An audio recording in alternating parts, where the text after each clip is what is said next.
Es savu kolēģu vārdā sveicu jūs visus šeit konferencē, un es uzskatu, ka tiešām mūsu māja, mūsu muzejs ir vispiemērotākā vieta šādām nopietnām sarunām par Vecrīgu, par tās nākotni, un ne tikai mūsu ekspozīciju, kuru varēs visi apskatīt arī nākošās, ceru, paudzēs, bet izstāde gan tiešām ir domāta speciāli jums, speciālistiem.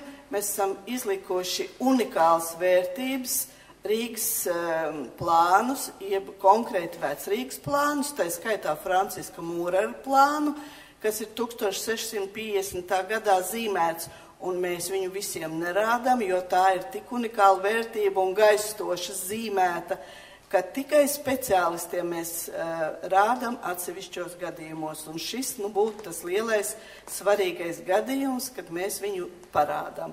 Bez tā plāna ir arī vēl daži citi plāni, kas raksturo, kā ir Vecrīgā mainījies kaut kas laika gaitā, tātad no 17. gadsimta līdz 20. gadsimtam. Un cerams, ka tas jūs iedvesmos un radīs kādas domas, un lai jums ir veiksmīga diena un ļoti labas idejas.